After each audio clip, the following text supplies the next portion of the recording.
Assalamualaikum warahmatullahi wabarakatuh. Halo semua teman-teman mahasiswa, kembali lagi di YouTube channel saya. Perkenalkan, nama saya Indah Ayu Dewi Fadila dengan NIM 211F10087. Saya dari kelas A1 Prodi PLB, Pendidikan Luar Biasa, Fakultas Keguruan dan Ilmu Pendidikan, Universitas PGRI Argopuro Jember. Baik, di sini saya akan mempresentasikan tugas yang mengenai akibat anak penyandang masalah sosial. Sebelumnya, yang terhormat kepada Bunda Suhartati SPD MPD selaku dosen pembimbing pendidikan anak bermasalah sosial. Baik, di sini sebelumnya saya akan menjelaskan tentang pengertian akibat anak penyandang masalah sosial. Anak penyandang masalah sosial adalah seseorang atau keluarga karena suatu hambatan, kesulitan atau gangguan tidak dapat melaksanakan fungsi sosialnya dan tidak dapat menjalin hubungan yang sosial, yang serasi dan kreatif dengan lingkungannya, sehingga tidak dapat kebutuhan hidup jasmani, baik jasmani, rohani, dan sosial secara memadai atau wajar. Di sini juga ada beberapa jenis anak penyandang masalah sosial, yaitu ada 7 jenis. Yang pertama yaitu anak terlantar. Yang kedua, anak penyandang disabilitas. Yang ketiga, anak korban tindak kekerasan. Yang keempat, anak yang berhadapan dengan hukum. Dan yang kelima, anak yang memerlukan perlindungan khusus. Yang keenam, anak korban narkotika, alkohol, dan psikotropika. Dan yang terakhir yaitu anak jalanan. Yang pertama yaitu anak terlantar. Anak terlantar adalah seorang anak yang berusia 6 tahun sampai 18 tahun yang didakwa atau dijatuhi pidana karena melakukan tindak pidana. Seperti kriteria anak terlantar itu, yang pertama yaitu berasal dari keluarga fakir miskin. Nah, jadi anak yang terlantar itu termasuk berawal dari anak yang fakir miskin. Karena apa? Karena mereka mungkin keresahan ya, karena rasa keresahan mereka kayak merasa terlantarkan dengan keadaannya, begitu.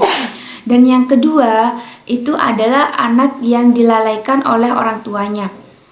Itu juga termasuk. Karena apa? Karena anak yang dilalaikan oleh orang tuanya, yang tidak dihiraukan oleh orang tuanya, itu juga anak terkadang merasakan terlantarkan gitu, merasa dilantarkan begitu. Dan yang ketiga yaitu anak yang tidak terpenuhi kebutuhan dasarnya. Itu juga termasuk kriteria anak yang terlantar.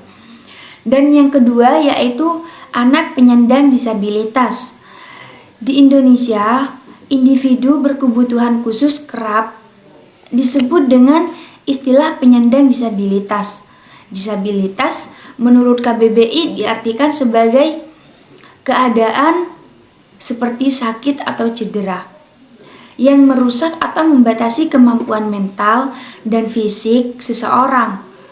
Namun, disabilitas juga merupakan kata serapan bahasa Inggris disability, yang berarti ketidakmampuan seseorang untuk melakukan berbagai hal dengan cara yang biasa.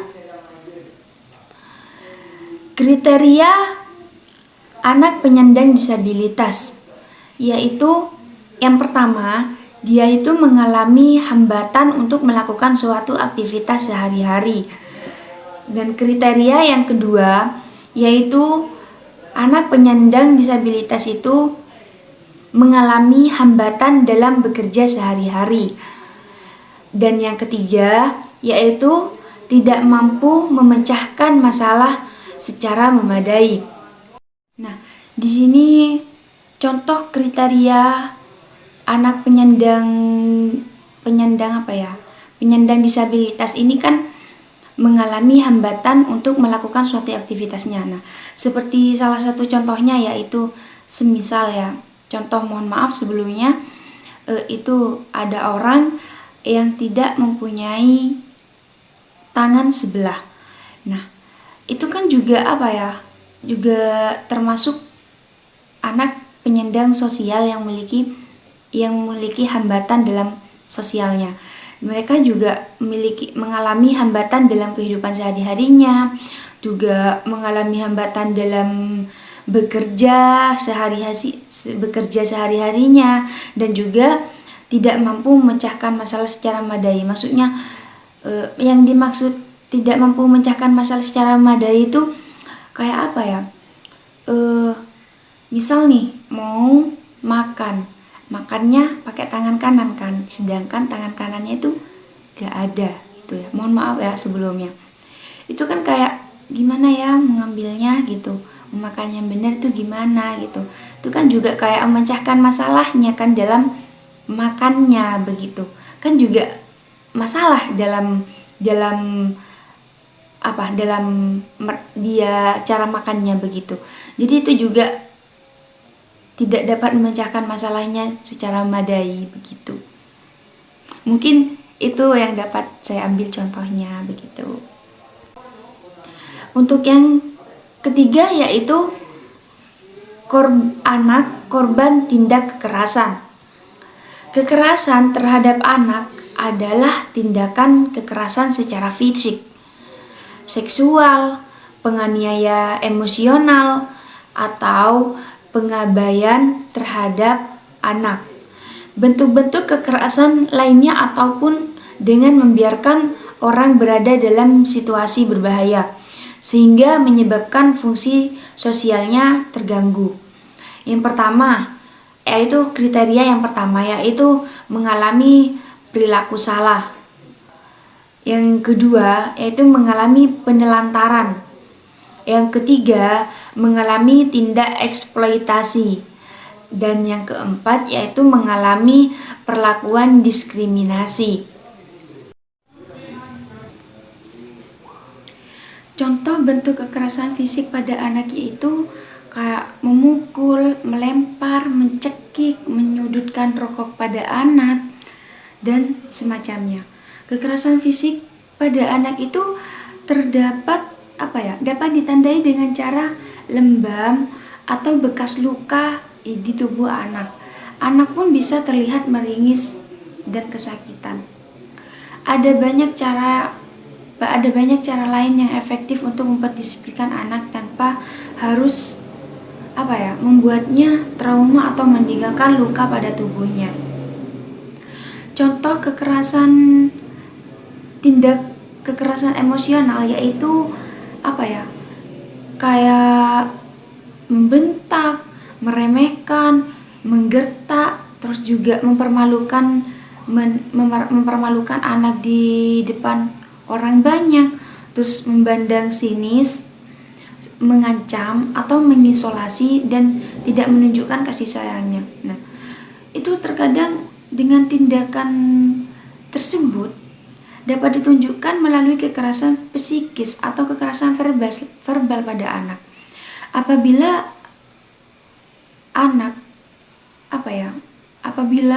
anak terlihat dengan tanda-tanda ketika anak dilihat dipandang sinis, terkadang mereka tuh kayak mengalami kehilangan kepercayaan diri, terus juga terlihat depresi dan gelisah. Terkadang mereka tuh mengalami menghindar situasi tersebut begitu. Nah, contoh kekerasan seksual pada anak itu yaitu yakni melakukan kontak seksual dengan anak, yaitu mulai dari berciuman ataupun melakukan hubungan seks. Memaksa anak mengambil foto atau video porno, melakukan call seks. Nah, itu juga melakukan apa ya? Itu juga perbuatan kekerasan seksual bagi anak gitu. Nah, sampai terkadang apa ya? Terkadang anak yang menjadi korban kekerasan seksual tersebut itu seringkali disuap atau diancam oleh pelaku agar tidak menceritakan hal tersebut pada orang lain. Itu yang sering terjadi pada saat ini begitu.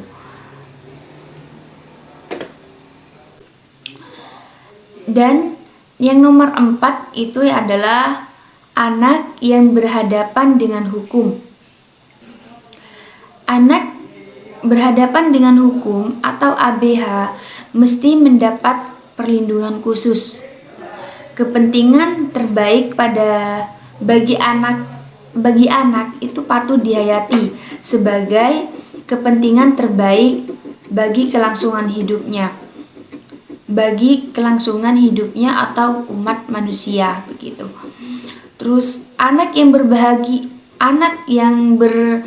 berhadapan dengan hukum adalah orang yang telah berumur 12 tahun tetapi belum mencapai umur 18 tahun.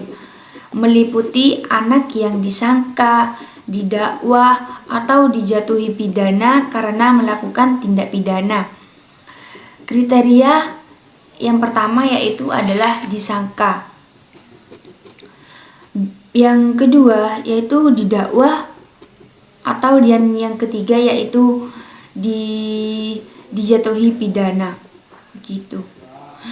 Dan yang kelima yaitu anak yang memerlukan perlindungan khusus. Anak yang membutuhkan perlindungan khusus adalah anak yang di dalam situasi darurat, anak yang berhadapan dengan hukum, anak dari kelompok minoritas atau terisolasi, dan anak tereksploitasi. Mencakup eksploitasi ekonomi atau seksual, yaitu anak yang diperdagangkan, anak yang menjadi korban penyalahgunaan narkotika, alkohol, dan nafsa. Kriteria pada anak yang memerlukan perlindungan khusus yaitu berusia 6 tahun sampai 18 tahun. Yang kedua, dalam situasi darurat dan berada dalam lingkungan yang buruk atau diskriminasi. Yang ketiga, yaitu korban perdagangan manusia. Yang keempat, yaitu korban kekerasan, baik fisik ataupun mental dan seksual. Yang kelima, yaitu korban eksploitasi ekonomi dan juga seksual. Yang keenam yaitu menjadi korban penyalahgunaan narkotika, alkohol, psikotropika, dan zat adiktif lainnya. Yang keenam yaitu anak korban narkotika, alkohol, psikotropika. Anak yang mengkonsumsi atau menggunakan secara melawan hukum, memiliki, menyimpan, mengurangi narkotika, alkohol, psikotropika, dan zat adiktif lainnya. Anak dieksploitasi untuk memproduksi atau menjual narkotika, alkohol, psikotropika, dan zat adiktif lainnya.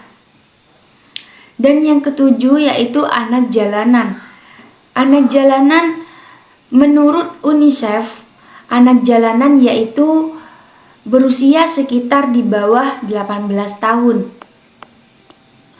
dan bertempat tinggal di bawah wilayah kosong yang tidak memadai, serta biasanya tidak ada pengawasan, baik itu pengawasan dari lingkungan, keluarga, maupun ya termasuk dari orang tua juga begitu. Kriteria anak jalanan itu yaitu menghabiskan sebagian besar waktunya di jalanan maupun di tempat-tempat umum, atau mencari nafkah dan berkeliaran di jalanan maupun di tempat-tempat umum. Nah, mungkin itu saja materi yang dapat saya sampaikan. Sebelumnya saya akan menyimpulkan materi ini. Kesimpulan mengenai materi akibat anak penyandang masalah sosial ini yaitu penyandang masalah sosial atau disingkat dengan menjadi PMS. Sesungguhnya mereka adalah masyarakat yang tersisihkan dan termarginalkan dari perlakuan kasih sayang, karena kebanyakan dari mereka harus berhadapan dengan lingkungan kota yang keras dan sangat tidak bersahabat untuk mereka. Mereka harus bertahan hidup dengan cara-cara yang kurang atau bahkan tidak dapat diterima oleh masyarakat umum. Sekedar untuk menghilangkan rasa lapar dan keterpaksaan untuk membantu keluarganya. Mereka pun sering dicap sebagai pengganggu ketertiban dan membuat kota menjadi kotor. Sehingga yang namanya razia atau disebut dengan penjangkauan bukan lagi hal yang mengkagetkan bagi mereka. PMS merupakan komunitas. Peran serta pemerintah dalam menuntaskan permasalahan tersebut, yaitu dengan memberikan perlindungan dan pembinaan atau rehabilitas terhadap PMS melalui dinas terkait. Mungkin itu saja yang dapat saya sampaikan. Kurang dan lebihnya mohon maaf. Dan jangan lupa ditunggu video UAS saya part 2 ya. Oke. Sekian dari saya. Wallahul muwaffiq ila aqwamit thoriq. Assalamualaikum warahmatullahi wabarakatuh. Dadah.